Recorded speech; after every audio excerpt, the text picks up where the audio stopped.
He gives us the call. Mohammed Hijab and Eddie from the Deen Show. We're coming with our geese, down. Joe. Let's do it. Let's go to the next one. Not always have been threatened in that my head is going to come off at any minute, right? My parents grew up and lived there. They didn't die.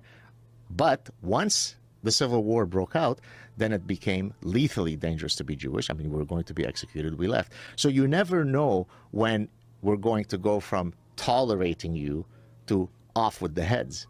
And that's been the history for the past 1,400 years. So pretty much he's talking about we just never know when they're going to flip. We can translate it to like that. Right. What do you got to say? So there's two things with this, really important things that ought to be really stressed.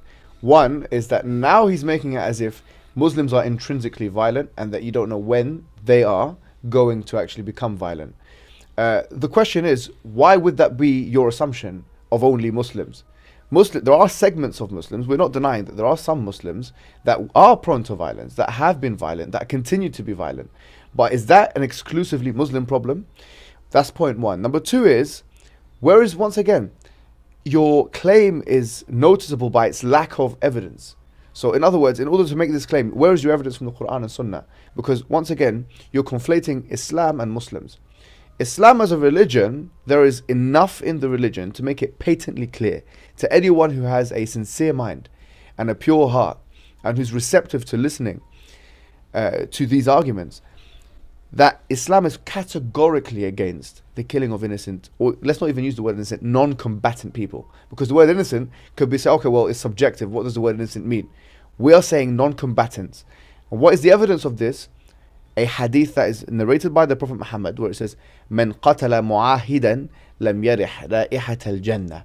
Whoever kills a non-combatant non-Muslim will never smell the fragrance of heaven. Why have I translated it as non-combatant non-Muslim? Because this hadith, which is in Bukhari, is a sahih hadith, authentic, has been narrated upon by Ibn Hajar al-Asqalani, one of the scholars of Islam, major scholars who wrote Fath al-Bari, one of the major commentaries. Probably the best to have written about the Bukhari, this collection, the most authoritative book of hadith according to Sunni Muslims. He says a mu'ahad here in this hadith means a dhimmi, it means a mu'ahad al-musta'min. So in other words, any non-Muslim who is a non-combatant. That's the summary. So if the Prophet is telling us that you will never smell the fragrance of paradise if you attempt to murder, or if you murder a non-combatant non-Muslim, and this man is saying Muslims are prone to violence, and he's indicating that potentially that violence comes from the Islamic sources, then does that not run counter to this particular hadith?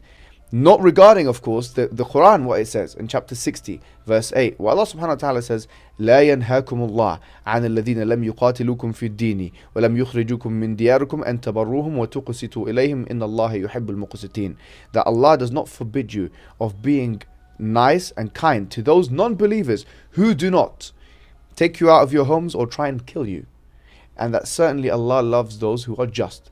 This particular verse in the Quran is not abrogated. No scholar has said it's abrogated. No mufassir, no exegete applying the hermeneutical approach has said that this verse is abrogated.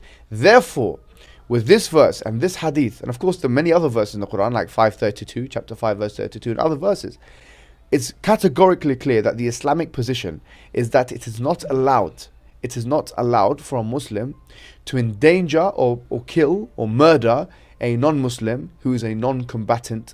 In any case, this runs counter to this man's claim.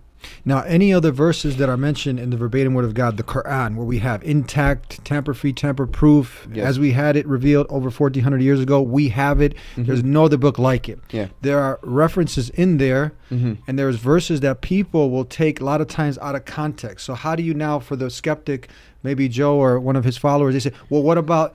And those verses. Those Right. verses. Those verses. How right. do you read those, interpret those verses? Well, there's two things that need to be looked at. We are not denying. Well, first of all, Muslim position is not a pacifistic one, and that has to be made patently clear.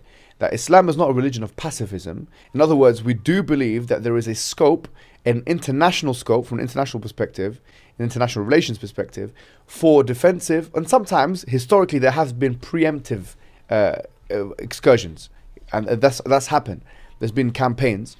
We're not saying that didn't happen, and we wouldn't deny that that happened. that did happen. That is part of the Islamic corpus. There are verses in the Quran which encourage, in the context of war, for aggression. There is, for example, in chapter 8, verse number 12 and 13, it says, سألقي في قلوب الذين كفروا الرعب فاضربوا فوق الأعناق واضربوا منهم من كل بنان, which is very much parroted by a lot of these Islamophobes, which says that I will put in the hearts of the disbelievers terror, so hit them at the necks and hit them at the fingertips. What is this talking about? It's very, very clear that chapter 8 of the Quran, chapter 9, chapter 4, chapter 2, all those places and those places in the Quran which talk about violence reference the context of war. War. This is combat now. Only combat. And do you know what the evidence of this is? And this is something which, unfortunately, and this man is meant to be an Arab, but I don't think he's familiar with these things. I will challenge anyone actually on this. Yeah, there is no place in the Quran where the word, where killing is mentioned, of someone who's a non-Muslim, without at least the beginning of that particular segment a reference to qital being made. Now the word qital in Arabic, it necessitates fighting from both sides. It has to have fighting from both sides. Qital means fighting from both sides. Whenever the Quran mentions fighting or killing, it only does so when it's clear that the one who you're fighting is a combatant that is intending to endanger you and endanger your life and endanger your property.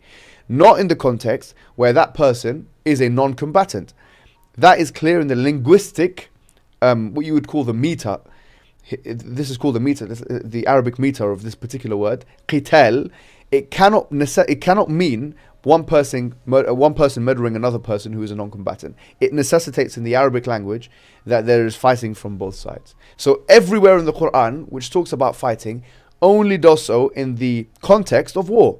And this is absolutely non-controversial, considering that is the foreign policy of almost every, if not every country in the world today. It's absolutely not controversial. But they've made it controversial because they need to stigmatize the other, and today the other is the Muslim.